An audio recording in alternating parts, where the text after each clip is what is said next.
Just in case. Okay. Hello, welcome everyone to tonight's episode of Unlimited. So today is really special because we are going to welcome everyone to tonight's episode of Unlimited. I thought I shut down all these, but I didn't. Okay, there we go. Just checking the live stream. So yeah, my name is Zenka Caro. I'm founder of LightNet, where we help people experience contact, experience extraordinary things. We're super excited tonight to talk about the Peruvian alien mummies that were announced in the Mexican Congress just a few days ago. This story has spread around the world in every corner, and it's brought up a lot of interesting conversations. And, it's interesting to see how the press processes it and what they use for the headlines. And as it has evolved over the days, people have allowed it to sink in. What is the conclusion? And tonight is really special because usually on Unlimited, we interview a visionary. And tonight we're going to be including you guys a lot in this discussion. We want to know what you think. We want to know what you think the eggs are. We want to know why you think the mouth is tiny and there's no digestive system. We want you to voice your opinion about what this is. Is it real? Is it fake? What does this mean, right? I'm going to start by sharing a couple. Well, first of all, for all of you that are joining us on New Realities, Portal to Ascension, and any other things, I would invite you to hit like and subscribe. We have tons of viewers that never do that. So this is your chance to support this kind of content. I also want to invite you to get in the Zoom room, and it's free. Just go to lightnet.org/unlimited, and you're just going to get the link. So I invite you to do that so you can participate. I also want to explain that when you're in the Zoom, there is a button on the bottom that says reactions. And that's where you can raise your hand to say, hey, I have something to say. We're going to first hear from Arcturus Ra. Melissa Fike is also going to be joining us. And we have a bunch of LightNet guides and amazing people here tonight to also share what, Adam researched some of the ingredients in this. Everyone has some interesting ideas to share. And this is where our collective wisdom comes into light. So I want to share with you real quick, though, some of the pictures, that if you haven't seen, I think a lot of people that are on this broadcast have seen these pictures. But this is the picture of the skeleton. Now, this is kind of an X-ray in a computerized version of it. But these are the eggs that appear in the abdominal portion. It's really weird. It seems like there's a lot of ribs. I didn't count how many I have, but I think it's more than that, right? We also have the strangeness of the hands, of course. And they talked a lot about this, how, we normally associate opposing thumbs as something that is really elemental to our evolution, but actually these fingers are so long that they were talking about how they can just wrap around objects fully. So that's something that's interesting to talk about. And then they also talked about these strange breastplates, that are lit up. So the head is elongated, as a lot of you probably saw. And so, this is what they look like in their cases that are there right now. So I just want to share with you that, this is mirroring what's happening in the U.S. with the U.S. Congress. Like, this stuff is on the congressional floor. So nobody cannot talk about it. This is daddy. If government is playing the daddy role and does he approve or not or whatever, like, this is happening, right? It's permeating into the stodgiest, the most controlling, the most, mainstream of mainstream places. The governmental, hearing rooms. And this is where the curiosity is really coming about. So I welcome Arcturus Ra. He's an incredible inventor and extraterrestrial here in Sedona that's doing such great work. He builds med beds. He has an incredible YouTube channel. And we're excited, Ra, to hear what you think about the Peruvian aliens. So I have a couple of stories to that. So first off, I think it's genuine for the following reason. I'm not an expert. I'm not a doctor. I know how to look at patterns, I look at images, and I know how to compare the images. So, I'm half German. So in Germany, it's like very kind of like offish against esoteric stuff, quantum, spiritual. If it's too far out, they dismiss it. And they're very strict in testing and genetics. So when Erich von Däniken held a meeting in Switzerland in German, I understand the language. He displayed and explained that 12 different institutions have checked the body of the big mummy, and they all have non-human origin. And when German institutions for cellular biology confirm that, you can bet your bottom dollar that this is the real deal. This is not a hoax. It's not some prep shit. And many people want to resist it, but they all come to the same conclusion with non-human DNA, and it's a completely different species. And for me, it's like when a German institute that is like, they would be against that, but they're not against their data. So, and when Melissa Tittle back then on Gaia showed the show Nazca Unearthed, I watched it. It must have been 3 or 4 years ago when they actually brought them to light. And the hustle with, I don't know if they worked with grave robbers and black markets. They had to pay a lot of money to preserve that, to get that object. Because some people kind of, when people find things, they hold ransom, and they know what it's worth when they know what certain TV stations are looking for. This world has evolved, It's kind of like you find the homeless guy in the street on the corner of Brooklyn somewhere with a credit card machine. We evolved, okay? So the grave robbers are also evolved. They know if they find something that doesn't look like Earth, they know where to go and they know how to sell it. So that's another story why this is real. So they had more objects, and they said, we want to sell them to the highest bidder. So usually this disappears for rich folks, buy something and it disappears in their basement, and it will never see the light of day. God knows what a lot of rich collectors have in their basement that is not of Earth origin, that has yet to see the light of day. We have no idea what's going on. So there's a market behind the market behind the market. So this is evident. So when the show came up and I saw the elongated head, not that I need to be convinced, because when you see the picture of Nefertiti, Akhenaten, Tutankhamun, they all had elongated heads. They were different species. Not saying that they were the same, but I think that different species were here on this planet.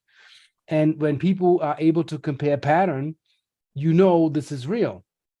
They had another case where Brian Foerster studied the Paracas, a race in the peninsula in Peru.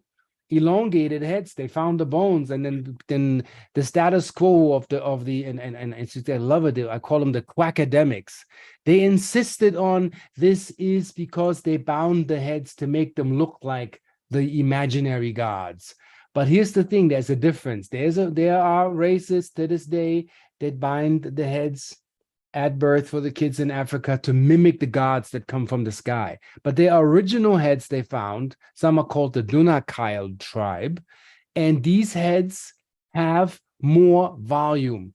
That's how you can test, is it fake or is it just bound? Bound heads have the same volume as a human head because they're bound. So when you bound the head, the volume in the head remains the same. How did they test that? They took a human head, filled it with rice. They took a bound head, filled it with rice, and they took one of those Paracas that you see here, filled it with rice, and voila, the Paracas have way more volume, way bigger brain. Who knows? Probably different glands, a different species. And and I studied this since I was 11, so I would say like I'm an expert in finding patterns. When you hear the story of there's a race, they have different heads. There's a fairy tale, folklore, they have magic powers, they can move objects, they can instantly heal. I say, how about these are all extraterrestrial offspring and hybrids, still with the extraterrestrial functioning body and abilities, not magic, but science, and species that are at a higher stage of evolution than us. And then when Linda Moulton Howell talked about that there were genetic camps where these beings were created in the peninsula, and it matches with what Brian Forster says, but these two don't sit at the same table. I find a match. And then I'm like, again, there's a species that is not from this planet, that comes from elsewhere, lands on this planet, and we had probably intersection with many, many, many different species and many, many races. And so what I want to show you is what they're digging out in Mexico, and they call it Mexican paleo contact. This book is like, I think, $27 on Amazon. Get it if you don't have it. I mean, look at the spaceships that they're digging out with the occupants, with the description in the lid of the being, the pilot sitting in the thing. I mean, it's here's another one, and they always depict and tell a storyline. Let me see if I can bring this further so you can see this better, like this. So they show beings engraved in the rock. You can see here there's a craft over that dude. The being is under it. I mean, you have to be really, really in cognitive dissonance to not get that these are non-human species. The occupants are in the craft. You have to take the lid off in order to see the guy. So these are the ships that traverse the sky. And you heard the stories of the genetic influence. Here's another craft. And then the occupants. And what I found out is that these beings also mummified their dudes. But here comes the thing, and I have to go a little bit Sumerian text here. I'm gonna give you a shitload of stuff, pardon my French. When Enki came in, sacrifice was invented. The killing, the disemboweling of mummies and sealing the lid so they cannot return. In the ancient times, aliens had the capacity, when mummified, sitting in a liquid that would preserve them in stasis so the consciousness could return to the planet. So in ancient Egypt, when the fall of consciousness began, this already took place. They dismantled that. So you find mummies, heart removed, all the organs removed. They're not preserved properly, not like the ancients did that. And the lids on the sarcophagus super heavy, and some even had engravings where even Erich von Däniken said they made sure that this doesn't return. They put spiritual and magic markings on that because they didn't want that to return. So the return of the original extraterrestrial refugees and races that were here was actually prevented by doing that damage. And boom, there you have sacrifice. Then it goes further. A friend of mine who collects these rocks in Mexico did some line art of what is in those rocks. I mean, it blows your mind. You see the freaking reptilian genetic construct of they dabbled with genetics, just like the Nuburians. You can see it, yeah? You can see here, one is a mixed race coming out, and the other one, let me see if I can, because I don't really see the camera so well. Yeah, we're seeing it. Open to the middle now. Yep, that one. You see here, the dude is messing with genetics. Huh. There must be a planetary constellation with that. And then you see the hybrid giving birth to two species. It's tough. So... Yeah. Wow. See here? Yeah, we can see it now. That's where coming out, and the pure race. So there again is the dabbling with the reptilian species and so on. I mean, there's depictions of them fleeing, having to leave their planets, calamities are depicted. Something is coming towards their planet. And I've seen one that is not in this book. Here, remember the Freemasons. Who knows what their origin is, This was on a rock. This is extraterrestrial, and that is describing consciousness that can measure three-dimensional space. That's what that is for. So see that the Freemasons and the secret lodges stole that because they wanted to be like these superior beings. They wanted to be like these supreme beings. So the evidence that we have, stuff that is in the ground, and go to freaking Contact in the Desert. Go to, I don't know, Stairways to the Stars, Luxor in November, when these guys put the rocks up, hold them in your hands. I have a video that's going viral where I'm measuring the magnetics coming from those stones, the anomalies that you can measure, because I'm using, there you go. This stuff is real. I'll tell you also why that is real. There's the symbol. There's the symbol. There you go. This was turned into line art so you can see it. Yeah, you're quick. I love it. Perfect. So yes, we're like a hive mind here. And these have been carbon dated, you guys, which makes the whole thing so interesting. And you're right. A lot of millionaires have collected these things. Yeah, and these guys sell them. I mean, there's thousands of them. One thing is why they're real is an old friend of mine named Klaus Dohner, who is, you can say, the Austrian Erich von Däniken. He always has these interesting artifacts, and they measured it. Nassim Haramein, there's a documentation where he looks at those things and they measure it, and they got 6,000 up to 30,000 years back in time. Yep. Of the age of those thingies. And I think we will find more. Not only that, I'll give you another pattern. Madame Blavatsky, you know, so-called witch and blah, blah, blah, but was a psychic and a seer, predicted that will we find evidence of other species that have long, long been here before we've been here, in the ground, buried, and we will find that when our consciousness is ready to accept that. So everything that's happening, you see this one, like the one, the shaman sitting there holding the baby. You scrolled over it, scroll a bit down. See? Oh, stop. Oh, this one? The shaman holding a baby with a crown. No, the gray one. It says spooky ancient sculpture. Oh, I see it. Oh, this one. Yeah. See, I mean, you have to understand with the technological understanding of yourself that this is not a depiction of a human. This is a different species.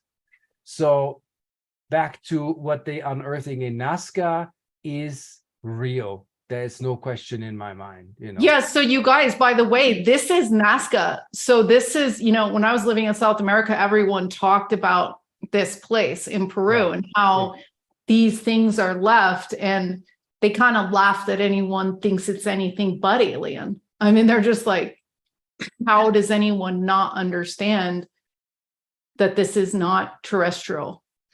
Yeah, also you have to understand the consciousness. In order to paint such a construct of that size, when you on the ground floor there, you don't see. You can't imagine how to paint that because you don't have the dimensional sight to fabricate that. Yeah. Somebody had insight from above to depict something that would be seen from the sky. Yeah. So that means some intelligence was there to left something for whoever created that, knowing, and I joke, and I always get these computer specialists with it because they never get it. I say, what is the oldest storage medium on the planet? And they're like, oh, CD, laser this. It's a rock. That's very simple, yeah. Chisel it in stone, it can last 1,000,000 years. Yeah. I mean, I don't know if you find that. They did a ground survey from Cuba, 2,000 feet beneath the sea. See if Zenka finds it. And they found a sun temple that is like the replica from the Tikal, from the Sun City, on the seafloor. And they did actually a survey just to see landmass and how the tectonic plates moved. And by accident, they found an entire city. They scanned it. It's online. Michael Cremo reported it under. This is in Mexico? This is in Cuba. Oh, okay. This is the coast of Cuba, and it was reported under extreme human antiquity. And the temple that fits there in the sunken city of Cuba. There, you see it? Look at that. Yeah, and so now check this out. They did it's like a power generator to me. Yeah. So now check it out. So they went back in time with a computer to say how remains of to be a 6,000-year-old city. It's actually bullshit. The true report, because they always jinx these reports. That temple is according to where the sea levels were, 176 million years old. Okay? So rethink human existence from the get-go. So that means that temple was built 176 million years ago before the sea levels rose. And they measured that with a computer. That's a fact. Wow. So, Ra, we're getting a couple questions here about the name of that book. Can you hold it up again? Okay, it's called Mexican Paleo Contact. You need to have this in your library. Okay, Mexican Paleo Contact. That's great. Yeah. So I want to invite everyone who's watching on portal to ascension, new realities. I want to know right now what you guys think of the Peruvian Mexican announced aliens. I want to know what do you think about them? Why do you think that they have, why do you think they're small? Why do you think they don't have sex organs? What type of aliens do you think they are? Type in the chat what you think. Also, if you guys want to get in and share your opinions, we're going to be doing that shortly. You can go to lightnet.org/unlimited. That's going to get you into the Zoom room so that we can pull you up. Thank you, Ra. We're going to hopefully come back to you. But right now, I want to bring on Melissa, who is incredible. Melissa Fike is one of the premier Akashic Records experts in the world. And she's incredible. And she's very knowledgeable about everything. I've watched her lead incredible ceremonies with the Galactics. I've had her do some remote viewing and channeling with me that I've just like mind blowing. You're so talented and so wise, Melissa. And thanks for letting us know about this. And we just wanted to hear your opinion. Yeah. Yeah. So yeah, I texted you as soon as I found out. I was like, oh my gosh, look at this. So I just want to clarify one or two things. Hi, everyone. I see a lot of people that I know here in the room, so thank you for joining us. First thing I want to say is that actually the two mummified bodies were not found in NASCAR and the NASCAR lines. Maria was. That's also looks similar to those. These were found someplace else in Peru. I just wanted to clarify that. Oh, great. But, Thanks. yeah, only because I've just tried my best to figure everything out without watching, reading a bunch of text. Zenka, can you pull up one of the X-ray? Yeah, pull up a little bit to the X-ray. So one of the things that's really interesting is they think that the neck is retractable, which I find really fascinating.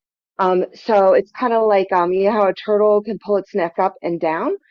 And you mentioned the ribs. If you see the picture of the ribs go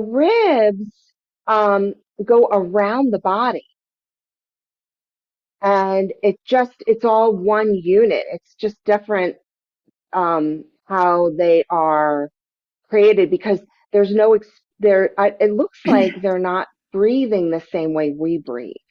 That was one thing that was brought up. And the breastplate's really interesting. That's what the eggs, we can figure that one out a little bit if we were to look at any species that lays eggs. But that breastplate, that's made out of metal, if I'm correct. Is that correct, you guys? Yeah, it's osmium, which Adam's going to talk a little bit about during his. Okay, good. I'm glad because I thought Adam was going to talk a little bit about that.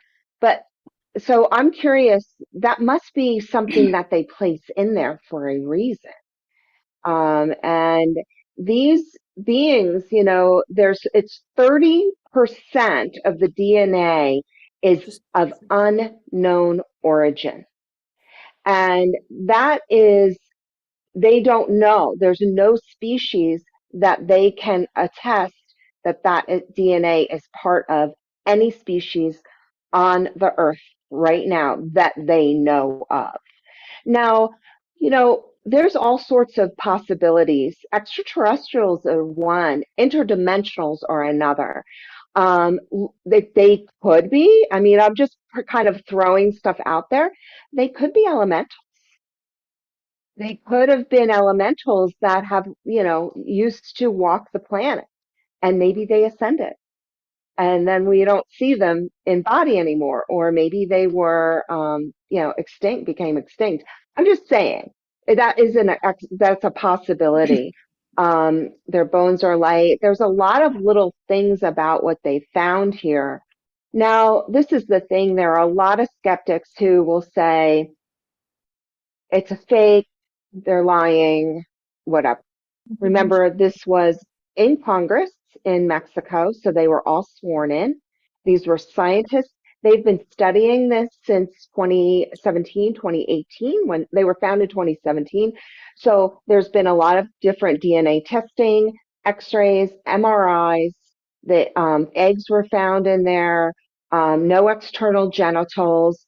So all of these things are pointing toward either a new species, because that's possible, or extraterrestrial, of course, that's what I want to believe, or interdimensional, where they were, you know, possibly an elemental, which is still an extraterrestrial, just like the way I see the Sasquatch.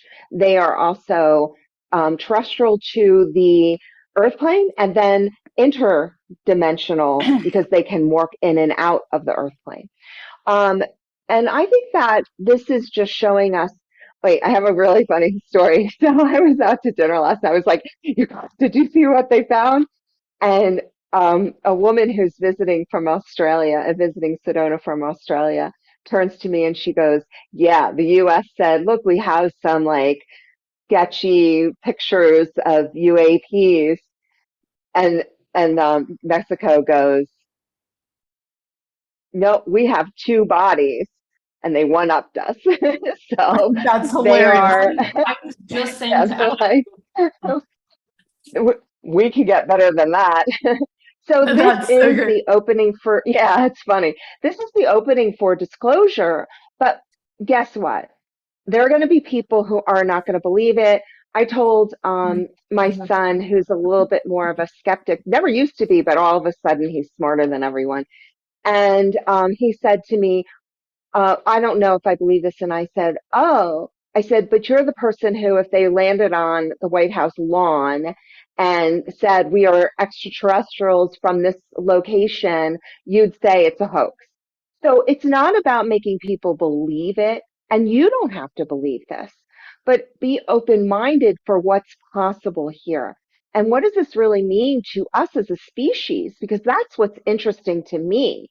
Because what does this mean moving forward? Guess what? You're still going to have to, make food for your family. So life will go on, but we'll see the world differently. And it's going to change a lot of belief systems, which will definitely help the collective consciousness and help us all evolve our consciousness, because we limit ourselves to anything we only see, feel, hear, and know.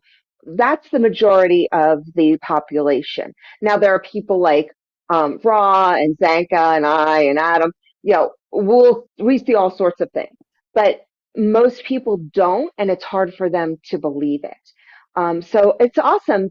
So many things are going to be shifting, and this is just the beginning. The thing is that when I was kind of in meditation and asking about this, like, what does this really mean? And what I received from the Hathors, they told me they were the Hathors, was that this is all about nothing can be hidden anymore. We're moving into an age of enlightenment where the hiding aspect is no longer viable. Now it's going to take a while. It's not like a door and all of a sudden it's swung wide open. It's creaking open very slowly. But the beauty of it is that we are working toward that. It's not just UFO disclosure. It's also interdimensional. It's also deceased loved ones. It's also what's really happening in the consciousness and what we're, understanding how we're creating consciously. So all of these things are all under this umbrella, in my humble opinion. And I'm super excited because I feel like this is just the beginning of not just disclosure, but also of the human consciousness expanding into the true oneness of all that we are, so that we can really come forward and love our fellow man instead of trying to one-up them. So what do you Yeah, think about that, Zanka? Any questions? yeah, totally, totally. It's interesting to hear you talk a lot about the consciousness expanding, and really like we are getting into uncharted territory with most people, not you because you've been in this for a while, but it's just like you said, it's interesting to see how people react. And I think that all of this is like just slowly allowing all this disclosure pops to come out, so that when it happens, we're not in fear. Because we all know when we get in fear and we have contact, it doesn't go right, right? It doesn't go right.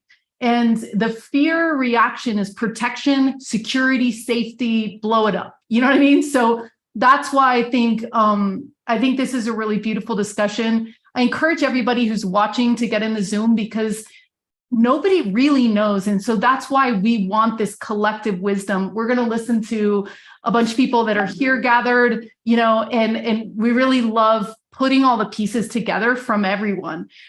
We also want to say that, one of the things we're doing, Coffee just worked on a page called lightnet.org/contact tips, because we know that if you don't have ET contact, it's hard to understand it, right? You've got to experience this stuff.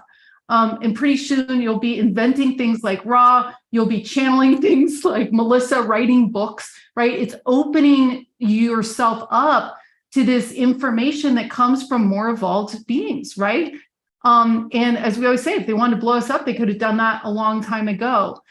We're going to have, so this is one of the webinars we recently put out, promoting our contact event with 250 people. We made contact with 100 people. You got 100 people together, some massive intention kind of collides, and you get good results for everybody. So we're doing it again with 250 people. In this webinar, it teaches you how to prepare your emotional, physical, and light body for contact. And then tomorrow night, we're going to be having a free Q&A session about this big experiment. Altair is going to be there from Japan on the call. This also teaches you, a lot of people want to know, like, what is my star lineage? This is the 2-hour Q&A that we had a couple weeks ago, where Altair talks about how to figure that out, how to tune into that. And so, we also have a feature we just did with Ra talking about the brain waves that it takes to make contact. So thanks to Coffee for putting this together. If you want to know what other people experienced in the last Contact 100, this is over 25 or 30 different reactions and testimonials. People, if any, it's changed my life. It really has. I met great people. I didn't know what to experience, but it's life-changing. So again, Ra's going to be there. This is online over 2 weekends. And it's going to be amazing. And you can go and hit learn more at the bottom of this and learn more about it. But now I want to take it to Adam, who's our waking lucid dreaming professor here at LightNet, and has a lot of technical information about these aliens that he's been looking at. I just wanted to share a thing about the breastplates. So it was an unknown mineral to me at the time. The breastplates are made of osmium, and we can all look this up if you're interested together. So osmium is the heaviest, most dense metal on Earth. It's also the rarest. And so it wasn't even discovered, properly identified, until 1803. There is no record of people accumulating any type of quantity until the middle of the last century. Wow, it looks like bismuth. These are like little fractals. Yes. And we know, you guys, that bismuth is what they make crafts of, because we know that from the US government. Wow. Right. So it's 1.6 times heavier than gold. And the technology to concentrate it in any amount is new. It's really new in the last 100 years. And so even though these beings are really small, there's probably about 2 ounces of it there. And right now that's going for $33,000 an ounce. So, and that's with our modern technology. So just the whole methodology of isolating osmium is some really serious chemistry and mining knowledge. And so the fact that that's there and it's older than a couple hundred years is a sheer giveaway that we're looking at something that's completely out of the norm, and very likely, very likely extraterrestrial origins, non-human origins. And the fact that it's white. Well, the whiteness then is interesting because as osmium's completely inert, it's totally safe in its regular metal form, but as it oxidizes, it becomes extremely toxic to organic material. And I think that's what I don't think it caused the death of these beings because it takes a really long time. Osmium's resistant to corrosion in a big way. But I think that's what we're seeing is that there's been some oxidation to the osmium, which it's possible. It's hard to tell because it's an MRI and it's white. So does that mean that it's showing up as white, or is that just the way that the software color coded? I think it's an X-ray because I don't think that they could put them in an MRI. MRIs can't have met. Yeah, I did read that it is an X-ray. So It's an X-ray. Yeah, and it could be just Yeah, so it may not come up the correct color. That's all I'm saying. Yeah. and Right. that could be also computer simulation of the X-ray. Who knows? But yeah. Mhm. I was fascinated that Ra was saying that this has been analyzed because a lot of the data, a lot of the news articles that you read, it's so funny. They do one press release, then it gets copied. It's like everything's the same. But they talk about the University of Mexico doing the DNA study, but Ra was saying that there was a lot of people studying these mummies. Like, was that before 2017 when they found these, or are you talking about these particular mummies were studied by whatever you said, 17 different countries? I don't remember. Well, when they found it, it immediately was put on Gaia. And about Maria, it's like Melissa said, the other two were found in a different place, and they found more. They're not all on display. They found a lot more, but Maria is like the biggest, and that was tested worldwide from Mexico to America to Germany, Austria, Switzerland. Like different individual independent institutions tested that with, like she's right, like the 30% unknown human origin. I mean, and there's somewhat that's partially kind of comparable to us, but not quite us. So the conclusion of the 12 institutions is a different species. And what I want to say to the breastplates is what I'm feeling intuitively. What if these were elementals? And in order to stay manifest, they needed a density plate to keep them in this dimension. And without those plates, they couldn't be manifest. So that's probably a technology that was probably encased. It wouldn't corrode. It wouldn't affect them. It kept them actually dimensionally in place. That's just a hunch. Go ahead and ask your question, Melissa. Yeah, I was wondering if Maria had the same breastplates because I don't remember that but it's been a while since I've looked at anything with her. Yeah, you got to watch Nazca on Earth. Like, watch the show from 2018, whenever. Yeah, it's been a while. Yeah, so yeah.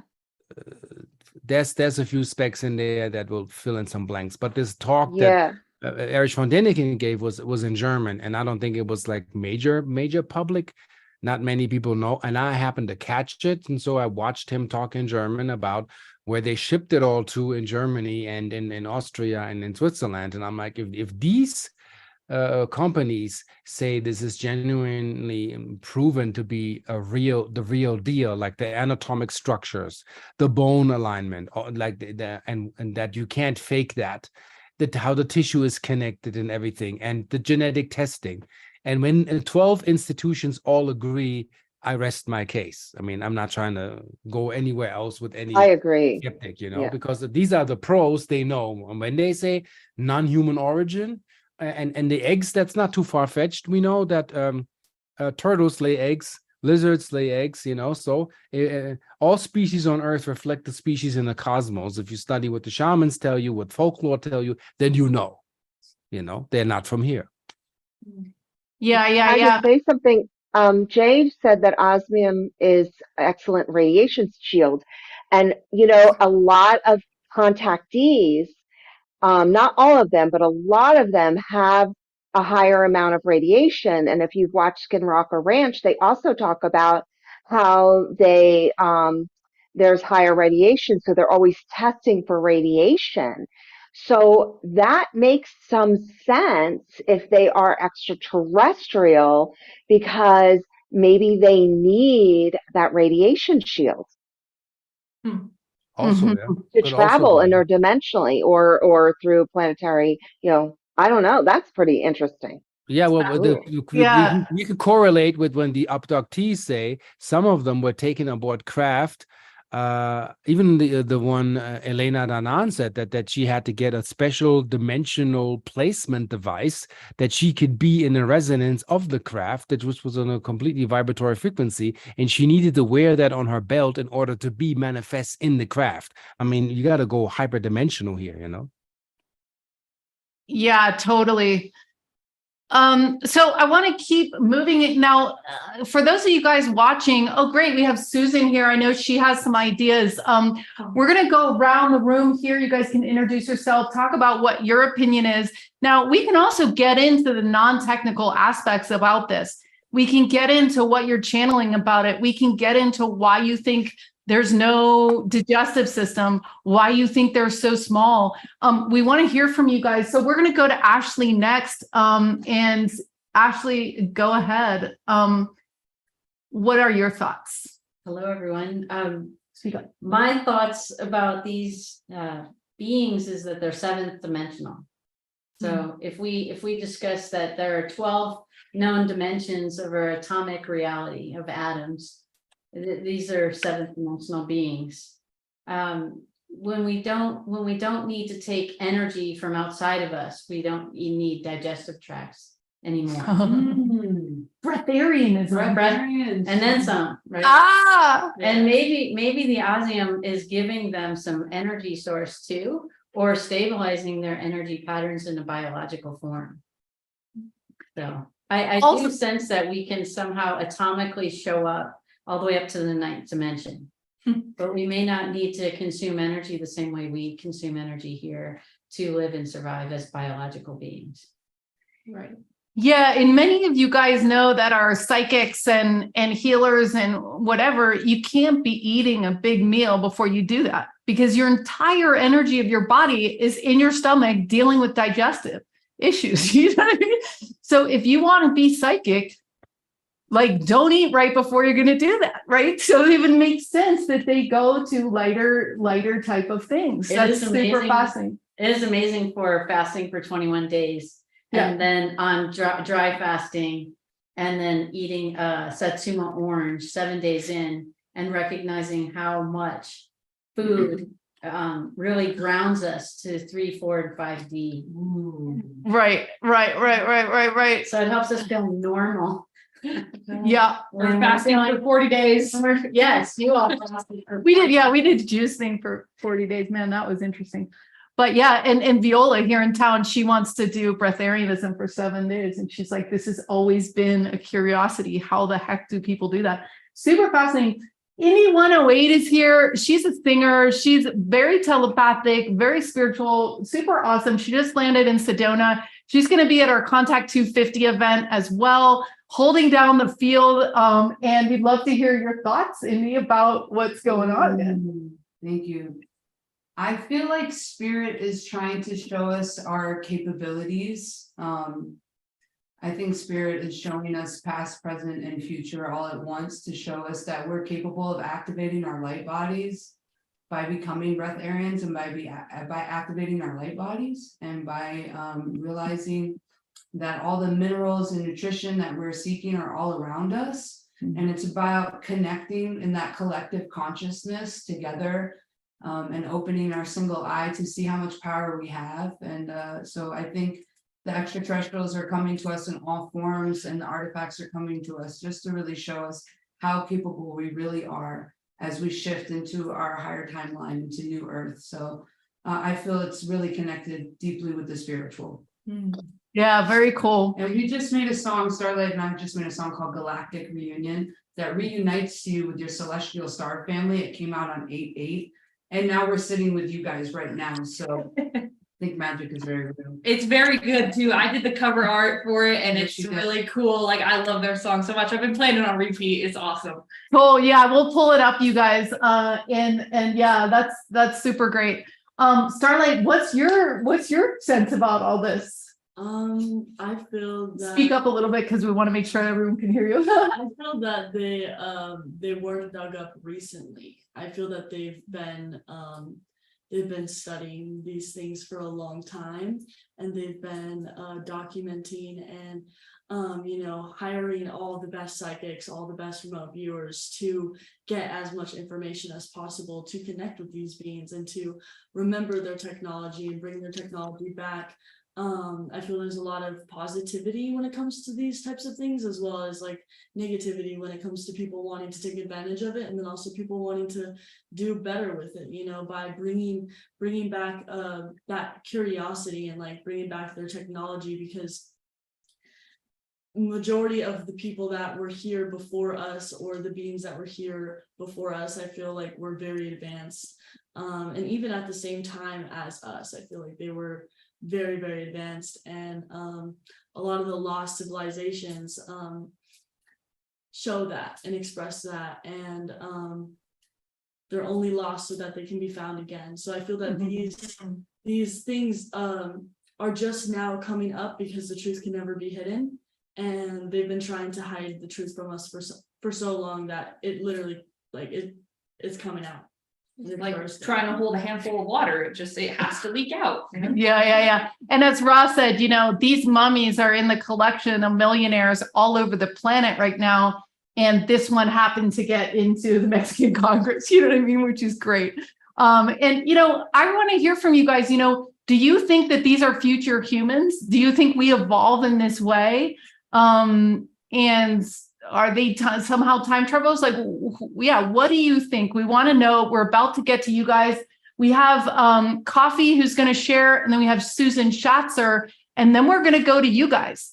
So if you want to jump into the Zoom room, it's lightnet.org/unlimited. And if you're watching this in a replay, most people are watching this stuff on a replay. Type in the chat what you think, right? So what you think is going to be out there, because we can't go through these press releases. I mean, one of the interesting things is Ryan Graves said, "Oh, I regretted going," and was kind of backtracking on all of this.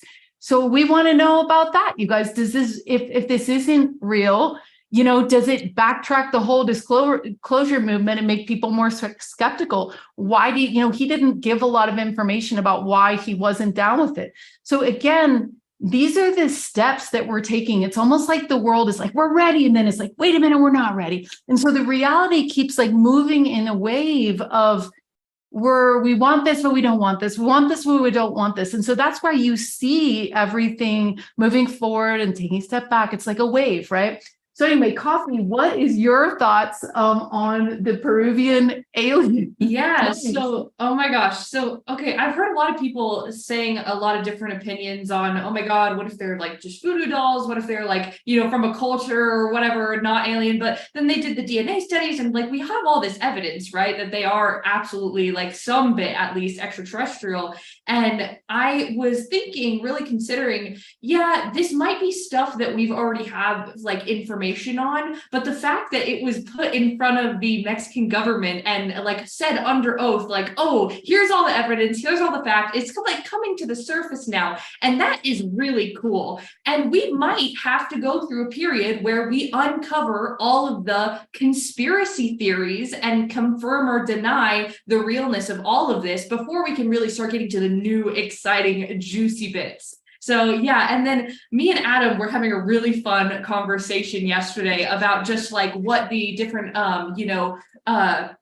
possibilities of it being was. And we kind of came up with, or he came up with the idea that they might be avatars for extraterrestrial beings that are built to inhabit Earth. So they look human and they walk human and they have kind of the same bone structure because they're meant to be on the planet. They're meant to do a mission.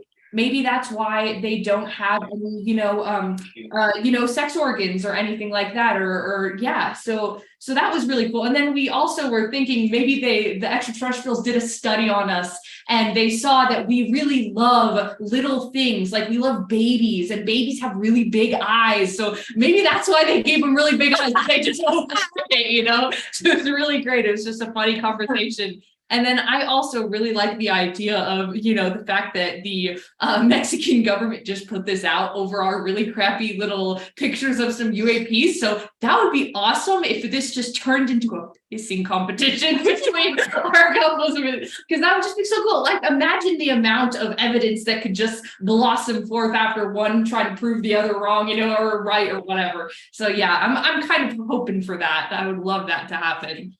So yeah. Beautiful share. We've got Pauline. Welcome, Pauline, Light member. Does anyone think that they're walking the earth now? I'm going to take Susan next. She is an incredible healer, channeler. Talk about quantum healing. Quantum healing is where all of a sudden you feel bad and then the next day you feel good and you're like, what? How? Wait, I've been working on this for years, right? So she does our galactic healing once a month, and we were just talking today, and I'm just so blown away by you, Susan, in every way. You're just a genius. And so I'm glad you're here tonight to share your insights on this. If you guys are next, so if you have something you want to share, you're going to go down to the reaction button on the bottom right, and you're going to raise your hand. And that I know to call on you from that. So yeah, okay. Welcome, Susan. You can unmute yourself real quick and let us know what you're thinking. What is all this? So thank you so much for inviting me to speak tonight.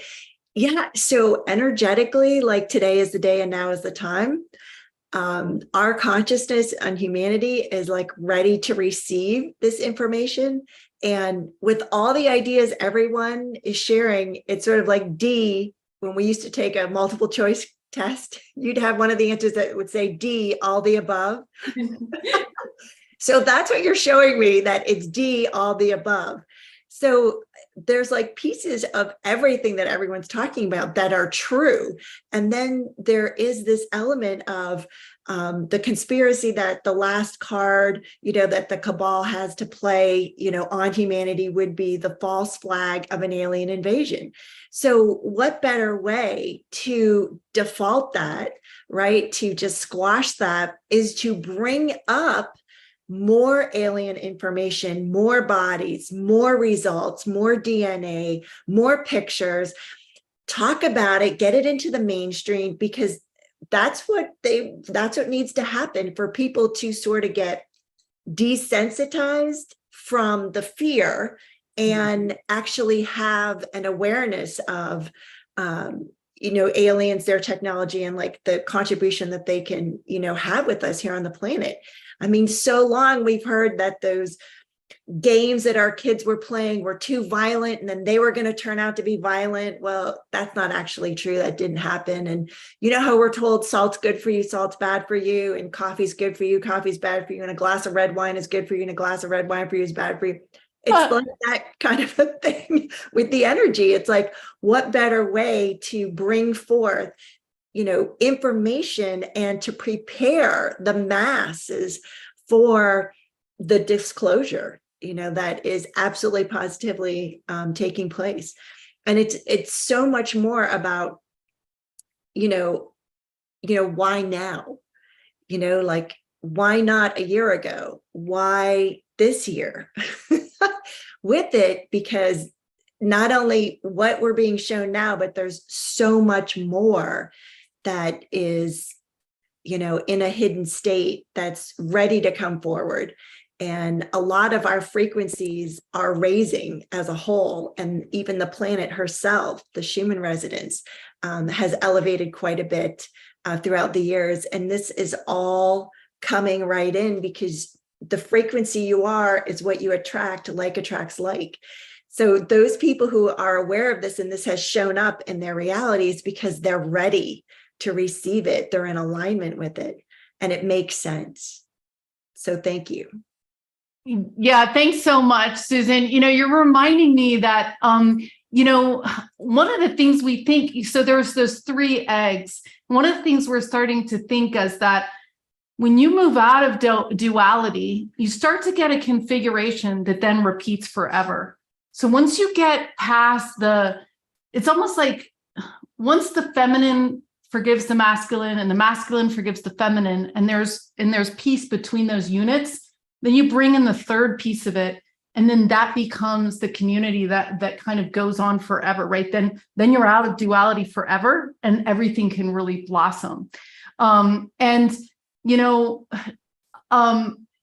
just want to remind people that, it's really important that we get together and that we have this, that we have these discussions. This Saturday, we're going to be getting together. We do our community call once a month, and it's where you guys can get into a Zoom room, and then we put you for half an hour with 2 other people. So it's groups of 3. And it's like you get to meet someone that you're cosmically connected to, because the way everyone's like gets off the call, like, wow, I can't believe I was in that room with those people because it was exactly what I needed. And there was all this synchronicity. And it's like, okay, yeah, when you become intentional. So if you want to join us for that, you're going to go to lightnet.org/connection. And that's where you're going to find that. And also I want to remind you, tomorrow, we're going to have this lightnet.org/QA. It's a question and answer where you're going to talk to Altair about our huge experiment to get 250 people calling in craft. And, Adam and I went out to the location that we're going to be working out of. Lone Tree from here measures the vortex, and he measured exactly a down vortex and an up vortex. So it's a very strong place. And we'd been there before, but we went there again last night and we did a figure 8 with our hands, and we started sending each other energy. It was like super looping in an 8. And sure enough, we saw a star and then 4 dots that were evenly spaced out. And I was like, how have I never seen that constellation? 4 is my favorite number, and these are perfectly spaced. Like, this is the weirdest constellation. Where is that? And why didn't I know about it? And then one by one, he goes, now there's 3. And I was like, oh my God, now there's 2. And so they went, choom, and then another one, and then another one. And he goes, we just had contact. So it's going to be really fun. Star. What? Oh, and then we looked up the star that was the bright one next to the other ones, and it was Arcturus. So yeah. So yeah, there's a lot more where that comes from. And like I said, we put together this thing, contact-tips, lightnet.org contact-tips, and it has just all these great videos about finding your star lineage, getting your body and ready. And tomorrow at 6:30, again, Altair is going to talk about getting your body ready for contact, getting your light body, releasing all the stuff so you can get the goosebumps and everything else. So I want to open it up, you guys, to anybody here on the Zoom that wants to share their opinion. And we've had a lot of cool stuff happening in the chat. And what do you guys think? We want to hear from you. And the way to do that is to go into reactions and put your hand up. Also want to pull Ra back in here. Ra, you gave a very, you gave a very scientific, Ra, can you hear me, by the way? Yeah. Okay, cool. You gave a pretty scientific, well, you are a scientist, so I'm not surprised. You gave a pretty scientific understanding of the historical precedents about the mummies and about the contact. Now, what do you think as a, starseed about the more philosophical components of this, about the way that the mouth is, the way that the ribs are, the way that the hands are, the way that the size is, like, where do you think, just this being could be from? Like, what is your sense about it? I'm thinking it's a different time space where they're from. And the reason where we baffled this, and I imagine if you would stand in front of a Neanderthal, he would think you're an alien because you're a different evolution as in a neighboring species. You're not haired, you don't have bulgy eyes, you have bigger eyes, they have smaller eyes. They have a bigger cranium, yours is smaller, but they're more empathic. They don't have language. You have language. They would be would freak out because it's such a timeline and species and consciousness differentiation between you and that being. That's why we're sitting here, eggs, the mouth, that digestive tract. We also have to think other dimensional, that these species were equipped different. And like somebody, I forgot who mentioned it, this could have been an avatar body designed for consciousness to occupy, to be on Earth, because they needed something that's in close resonance to even be in that time-space continuum. And you have to study the ancient scripts, because we do so many modalities, the fasting, the this and that. And I realized reading the ancient scripts, they say, if you have the mind state to understand the resonance you have to tune your consciousness into, it doesn't matter if you breathe, eat, sleep, or whatever you do. If you know how to activate, and the Egyptians knew this, the Ka body, which is the plasma body, you can need nothing or anything you give meaning to, because you create that reality. So when I'm saying, when somebody is fasting and they're losing weight and they look like an X-ray, well, you're doing something wrong. But when somebody is a guru somewhere in, I don't know, in the Himalayas, and he's 300 years old and he has a little belly, well, then he has his Ka body in order. That means no loss of weight, no suffering. When people do this cleansing, but we don't know the cayenne pepper and the lemon juice, where you do that 40 days, you're screwing the lining of your stomach. So there's extremes where sometimes we dabble with stuff. We don't know what we're doing. What we need to know is awareness and establish really what's my resonance. What am I in resonance with, and how can I handle the resonance and modulate that? And that's where the magic begins. And it begins very subtle, but it works once you train it. We're all conditioned, so we need to uncondition ourselves from what we have learned growing up, all of us, Yeah.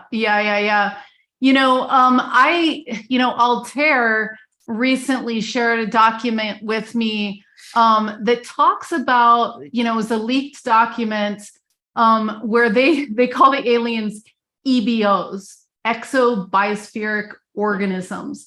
And this guy worked in 2000 to mid 2010 as a molecular biologist for national security contractor. So he shared a lot of, what they found out when they studied these alien bodies about their DNA, how it's kind of a Lego system, ability to kind of plug and play different components. It was interesting because they also talk about the digestive system. They say the circular system is equivalent to ours. The digestive system, they say, is underdeveloped, and they believe that these guys were drinking like a high protein, high sugar liquid with copper in it, which is kind of strange, and that they use their skin to excrete a lot of stuff because just the way that their biology was working. It's really interesting. I'm going to pull up Jay and then Stone. Jay, welcome tonight. What is your, you have a genius mind that has so much knowledge. You're like my go-to encyclopedia on anything I could ever ask. So especially, so anyway, what do you think is going on with these mummies? Thank you. Can you hear me? Yeah, we can. Okay. Well, I believe the mummies are real. I mean, well, obviously I haven't seen them myself, but there's so many artifacts come out of that region of the world. Eric von Daniken, obviously. Mr. Swain mentioned him, and definitely that sort of thing has been coming out for a long time. The little guy sitting in the spaceship in the rocket with the spacesuit on, and the aliens and the space helmets. All of that's been coming out of South American archaeology for years, and just has been ignored by the mainstream. So it doesn't surprise me one bit that they're finding more of it. This mummy, though, okay, it shares a common genetic code base with Earth beings, because you're distantly related to a lobster, right? I mean, very, very distantly, but you still share a similar DNA, ACTG, right? The basic code. So, theoretically, life that evolved on another planet with no contact with this planet. Okay, evolution and everything being random as it is. Now, why would it develop something like, wouldn't necessarily develop something like DNA to transfer its pattern down to generations? It develops something else. The fact that it's using DNA that seems to be engineered, you understand, like ACTG, like that implies a common origin. It really does, because a truly alien being like would be completely different. Like you shouldn't be able to analyze its DNA like using the same way as our DNA. It almost seems like it's something that's engineered from Earth components, is what I'm saying, or something similar to Earth components. It's interesting, Jay, because this document that was leaked talks about this, and they say that geneticists can insert or remove a gene from a cell in a way that is far more targeted and efficient than our technology allows. No proteins have been identified in the EVO genome that interacts with TPR.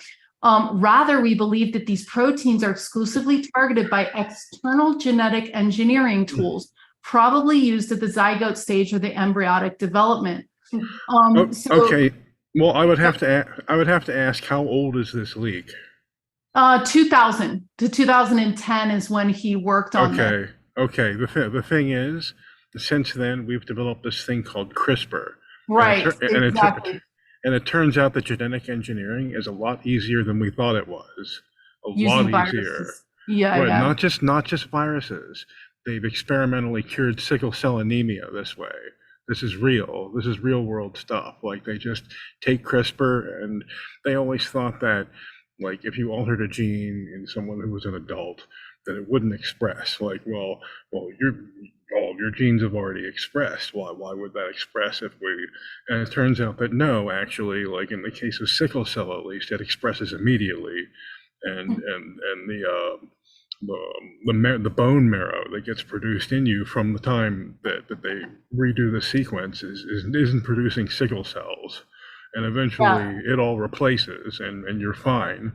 Like, now that's experimental, but I mean, this is a big deal. Like this only came about like 3 or 4 years ago. Yeah, I mean, CRISPR can go in, like you say, and just edit one particular gene out. You know, one of the things that Altair is going to be sharing in Contact 250 is this research. But one of the things it says here, what's disturbing is that some genes correspond directly nucleotide by known human genes. I'm sorry, I'm saying it wrong. With known human genes or even some animal genes. Right, like someone created a chimera on purpose. Okay, right. With some other genetically modified organism stuff. I'm saying that to come to Earth to do missions. Right. So but using Earth components. Yeah, exactly. So this is us experimenting on our stuff so we can go to space, maybe. And Colonel Corso said the same thing in Beyond Roswell, and the original manuscript Beyond Roswell, which is even cooler. You can find that in the forum someplace. But you know, that the autopsy they did on the Roswell aliens, their digestive systems were too simple. They couldn't eat normal food. There's no way. They had to eat something like baby food or processed mash or something like that. That alien had been engineered to be in that flying saucer, okay, to be surrounded by that technology, that it couldn't exist apart from that. Like, if you just stuck it out in the wilderness, no, it would die in a few weeks. Like, that's, you know, it couldn't, you know. And look at the opposite, okay? Look at the opposite end of this. I have to be quiet, I'm in a library, okay? But a lot of you probably know that Bigfoot sightings, Sasquatch, are highly correlated to flying saucer sightings. A lot of times in the Northwest, you know, you'll see a flying saucer or whatever, and then within a few days or weeks, there'll be Bigfoot sightings. Now, if they need something tougher, that can exist in the woods and deal with animals and people and all this other stuff, instead of generating, kind of a flabby thing with a big brain that's not meant to move outside of a flying saucer and is being fed, baby food. They make this monster thing with striated muscles. They can rip trees out of the ground. They could do it the other way too. He's a drone that goes out into the environment, is what I'm saying, possibly. Yeah, and that Okay. correlates back to Adam's theory that this is like a A hierarchy. Avatars, you know what I mean? My body as well might be, it might be a vehicle that my higher self or an ET is running, right? So it's like, maybe we're all avatars. And I want to hear from, I was gonna say, I can confirm that thing about the Sasquatch, because I took one up to the upstate. They're closing down. I gotta shut down. I'll talk to you guys Okay, later. thanks, Jay, for coming on. We appreciate you.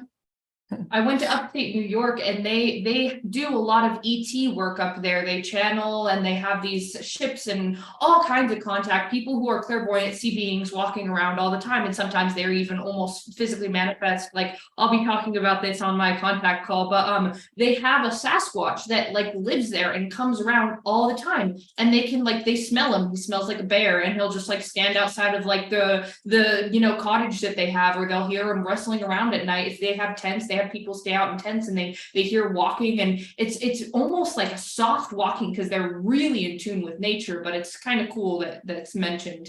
So yeah, I have smelled Sasquatch. I was like, no, Bigfoot, I'm not doing that whole thing. I'm not doing that. I was also like, I'm not doing the alien thing. This is like, and then I'm like falling deeper, and all of a sudden, I'm in this container with Garrett Duncan, and he's like calling in Sasquatch, and all of a sudden it smelled like wet dog in the whole thing. God. And I wasn't the only person who was smelling the wet dog. I was like, they are here. It was one of the most crazy, profound experiences I've ever had in my life, because it was stench. Yeah, I also had an experience like that, and I worked at a Waffle House in Alachua, Florida. And this lady was like, I can call Sasquatch, right? Or take me outside, show me. And we saw a UFO in the sky. And then she called Sasquatch, and he just appeared and came right through, and smelled foul. And I telepathically was like, should I be afraid of you? And he was like, no, not at all. We're friends. Right. Yeah. So that's so cool, you guys. So yeah, this is the dimensional reality frequency model. If you can, we could be all on a dimensional holodeck. And if you put your frequency somewhere, you can start, right? We're going to bring all these things here to this 3D, but until then, it's like, oh my God. So I want to remind you guys that Saturday morning, we are going to be doing this connection call. Coffee was just mentioning it. She's going to be the one sharing what happened to her at the Zazar retreat with some crazy contact. So again, she's going to share her story for 15 minutes. Then we do a breakout group of 3, and you can do that lightnet.org/connection. So Stone, it's great to have you all the way from down under. What do you think about these mummy aliens? Hello, everybody. Hi, Zinka. Oh, geez. Okay. Well, first of all, I go on to the scientific side. I've worked in biology and bloods and stuff, so I want to know the skin type. What is its makeup of the skin type? Why, how deep have the experiments gone, or is it just that they've x-rayed these creatures? I want to know way more. When it comes to the bone structure and the eggs, I want to know, are they eggs? And if they're eggs, what's the makeup within those eggs? I feel like we're at an age now where we don't need to be sitting in the dark. We need to ask the questions. We need to get some answers to these questions. When it comes down to the size of the mouth and stuff, now my contact has a small mouth, and from my understandings is they feed the organs what the organs need, and that is all. There's not a big need for crunching up food and having a big mouth, and the communication is telepathic. And when we have, like, you're talking about the hairy dog smell, one of the things that they've taught me is that's a frequency. That's a frequency that you recognize and you resonate with. It's not actually that they stink like that at all. It's like when they come in through the dimensions, they also come in with recognizable frequencies to what you have imprints of. So when I'm seeing these mummies come in, I'm looking at the bone structure, I'm breaking it down like I do. And there's so many areas I want to know about, like the tests, the skeletal tests now, and then I wrote about the breathing and the energy harvesting.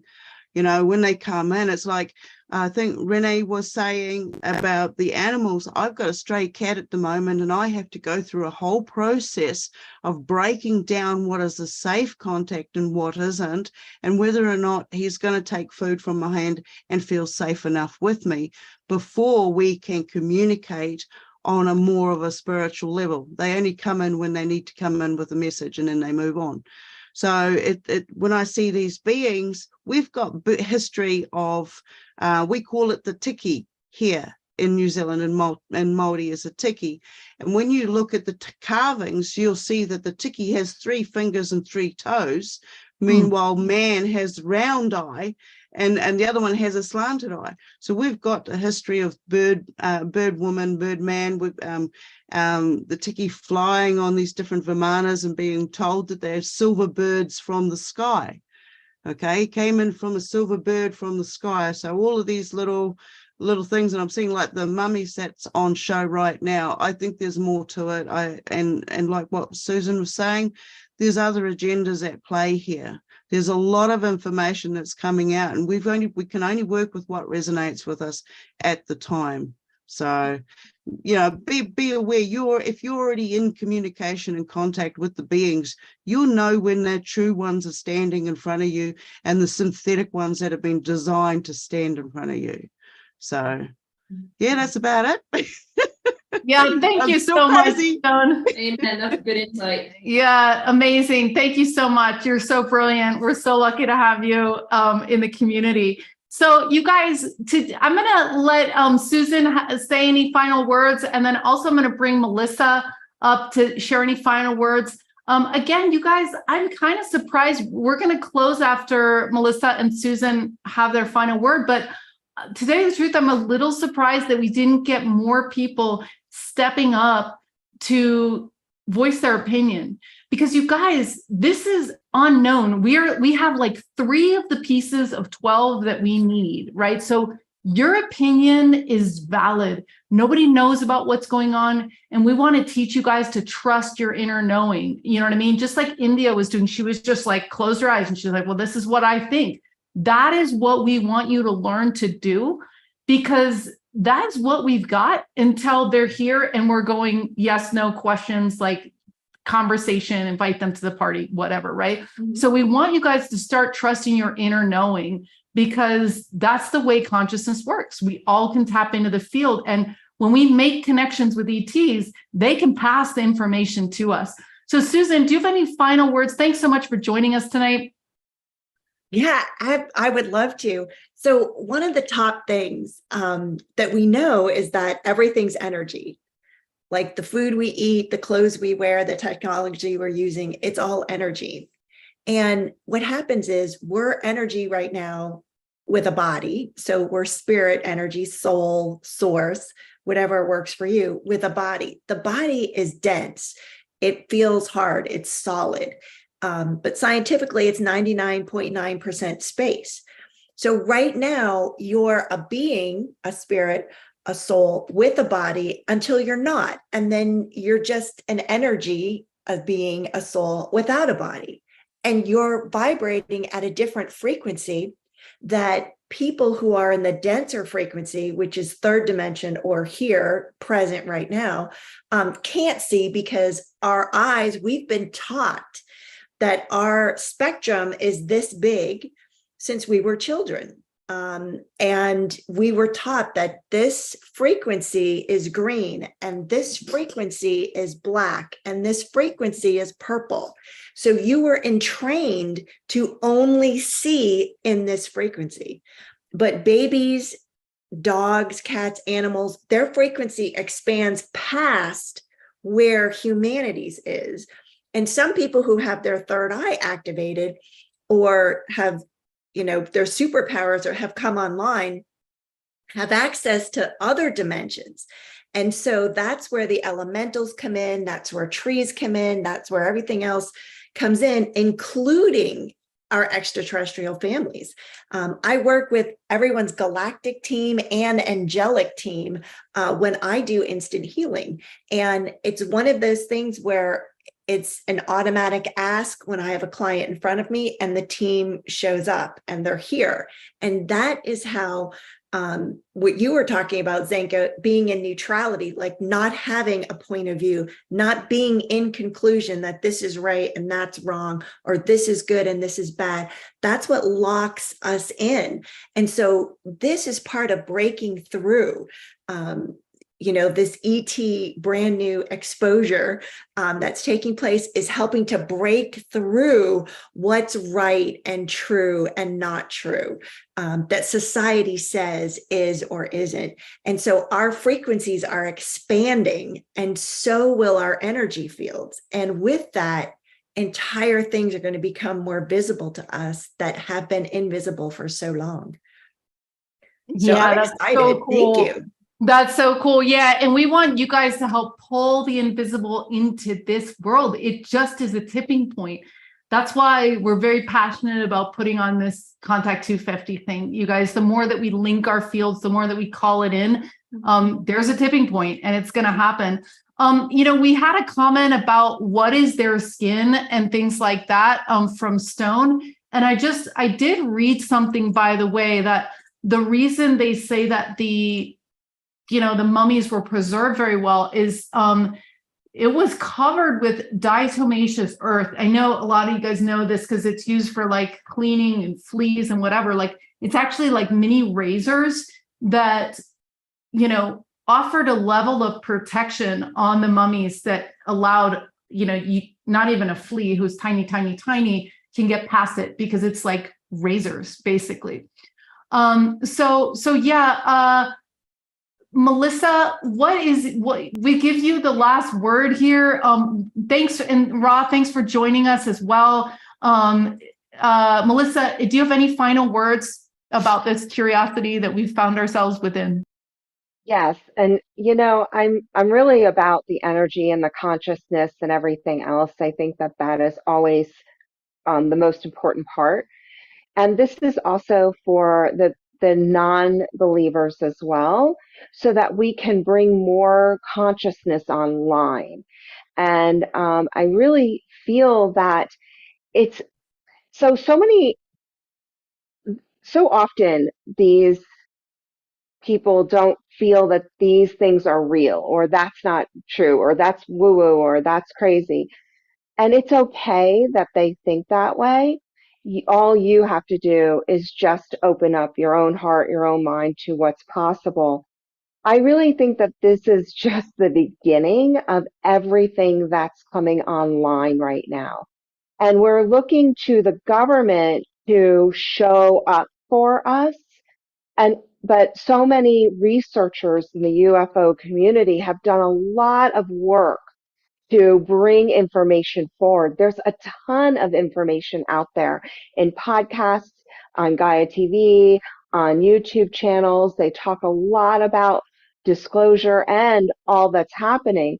And we're just at the precipice of this. And the beautiful thing is, it is always about consciousness. And the more people who come online, the better we are. And I love the Contact 250 because I feel that once somebody experiences something like that, it's hard to deny it. And we're really at a place where so many, I see the collective consciousness, like little things are clicking in energetically. This is just the beginning. Now, these beings, to be honest, I think that this is just, I think that hopefully more will show up, but we don't want just beings. We want to have contact with these extraterrestrial energies or interdimensional energies. So definitely get online, get on LightNet, come to, Susan's website, Arcturious's, because we have a lot of things to help you raise your own consciousness and open up to the multidimensional energies and your own intuition. And like you said, Zanka, your own belief in yourself, because that's more important than anything else. Thank you so much, Melissa. I love that you gave us that little, like, it's okay when everybody else is going to be resisting this, because, it's like you get all excited and then someone rains on the parade and you're just like, man. So thanks for reminding us that we're not totally clear yet of this like wave, but we can find each other.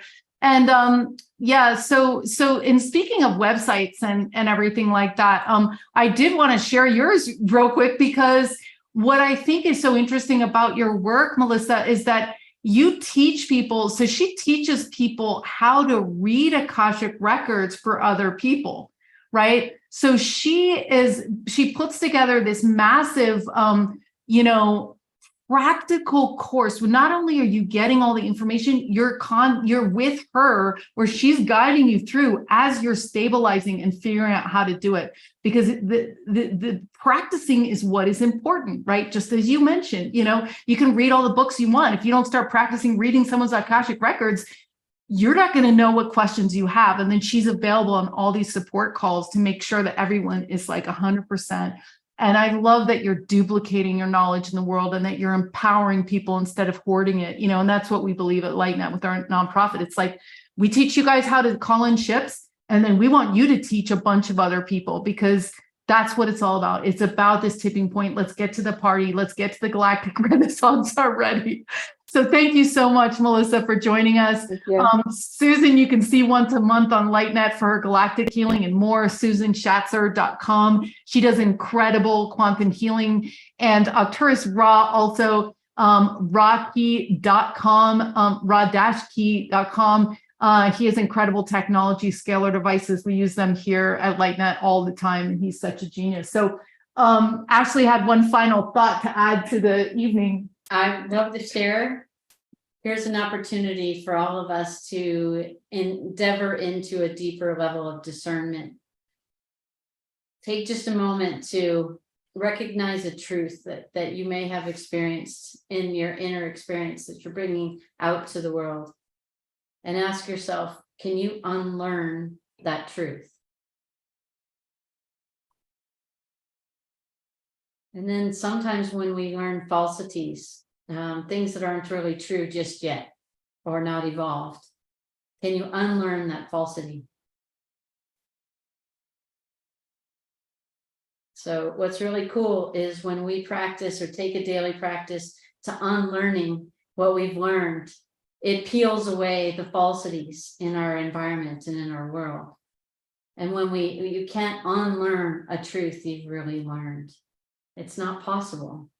You keep it with you. And I invite us all to keep it with us in all the incarnations we experience. Yeah. Beautiful. Yes. Thank you, guys. Thank you for holding your truth. Thank you for holding your wisdom. We'll hope to see you tomorrow night and also Saturday morning. We're also doing a spoon bending party on Saturday for the LightNet members. It's such a trip. But anyway, we hope to see you all in 7 days for Contact 250.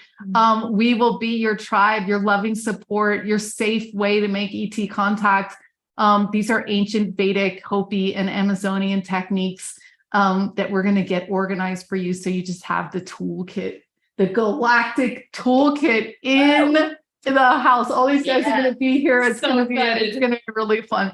So we love you guys so much. Thanks to the sponsors for this broadcast, to Portal to Ascension, to New Realities, and also to CAN TV. Go ahead and hit like and subscribe, and we'll see you tomorrow night for the Q&A. You can find that at contact or lightnet.org, contact-tips. All right, you guys. Bye. Bye.